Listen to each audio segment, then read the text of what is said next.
Hello everyone, my name is Josh, and today I'll be showing you some open chords and how to put them into a song. I'm just going to run through them a little bit and then show you how to play them and what they should sound like. The first one is called D minor, and it sounds something like this. And it'll look something like this. So you got this finger here, and first finger here. Sound like that. The next chord is A minor. It sounds like this. And it looks something like this. First finger here, a third finger here, second finger here.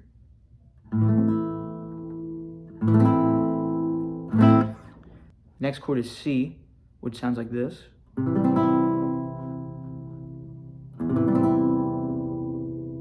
So far we have D minor, A minor, and C. So before you play it, you'd want to make sure you can switch between them. So you go from D minor over to there, play it, and go to A minor. I'm gonna get used to moving your fingers back and forth between those two chords. So D minor, once, and go to A minor, and then go back.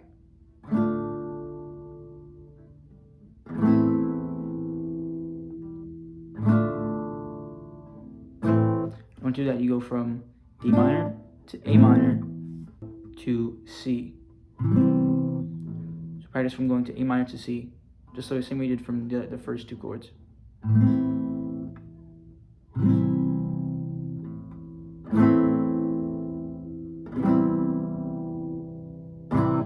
So you're only strumming one time each chord.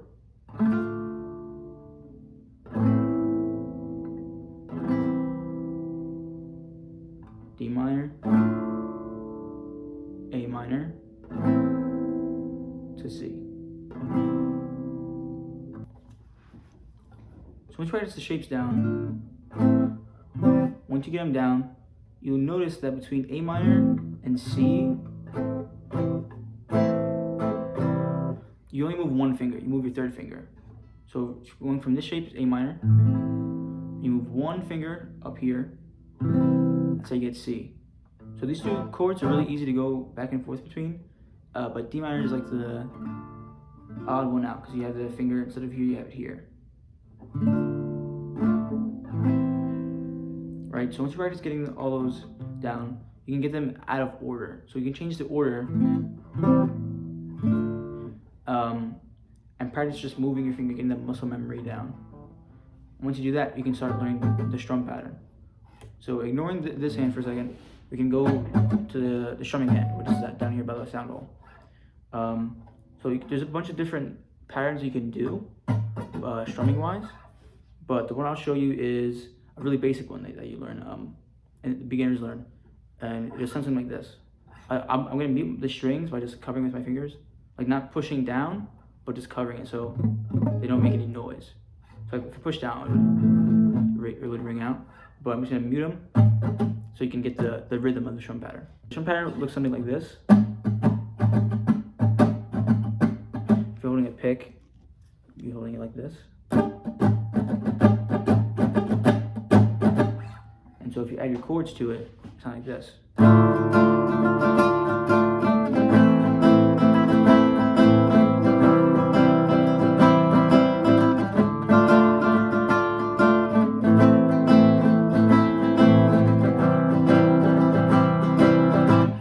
Right, and that strum pattern is very simple, but you have to practice a little bit to really get it down smoothly. So I'll just slow it down. I'll play it a couple times just to see if you can get down by listening.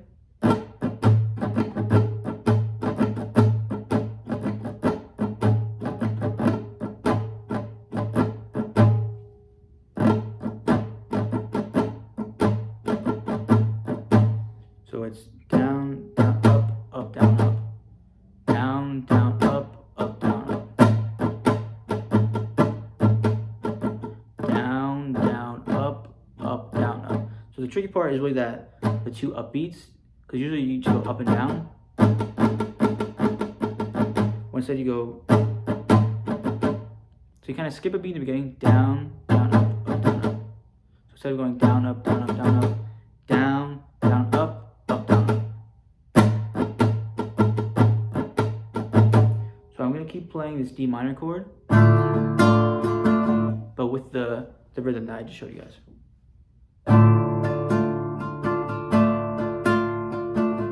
Down, down, up, down, up. Down, down, up, down, up. Down, down, up, down, up. You really want to get the strumming pattern down very smoothly, and it might take some time depending on how well you can place your fingers.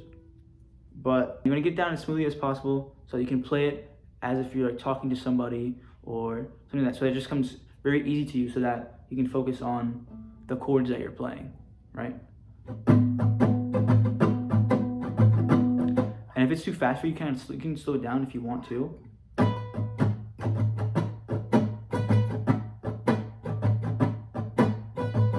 Or I would say stay away from moving too fast too early, because that's how you kind of make a bunch of mistakes, and it might be a little off-putting because it won't sound as good if you take more time to practice it, and you might want to stop playing guitar and all that together. So you really want to take some time and develop the skills individually. That way when you put them together, it'll sound whole and complete. So put those two together. Once you practice them a lot, you know, first learning the shapes, you know, your D minor, C, and going in between them in any order. Once you're comfortable with that, and you're comfortable with the strum pattern, you can put them together. So it sounds something like this.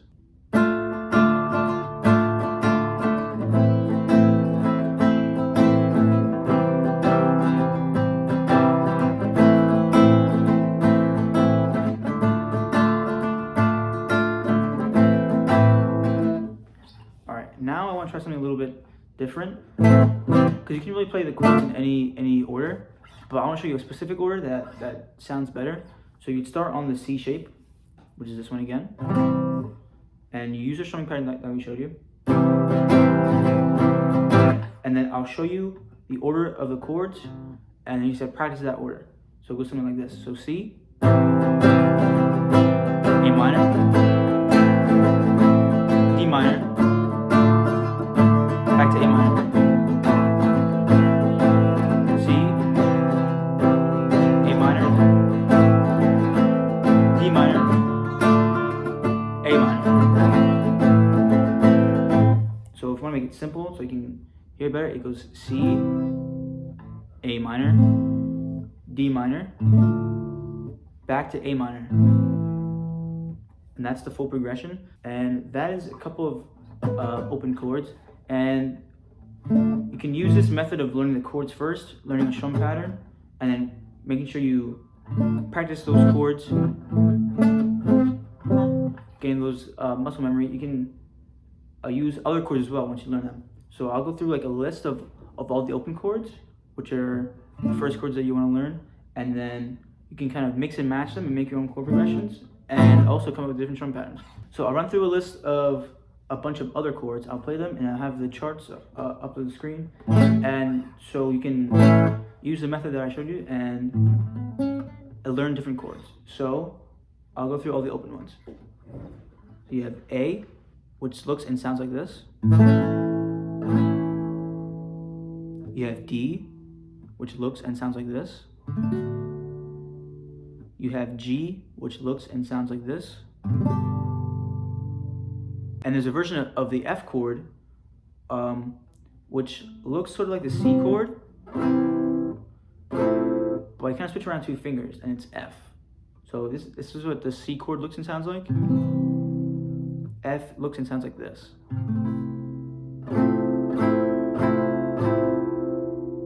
Right, so you got the A chord,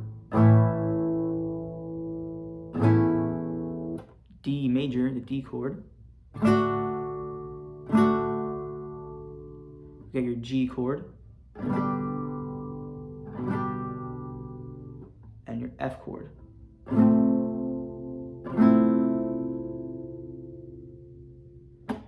And there you go.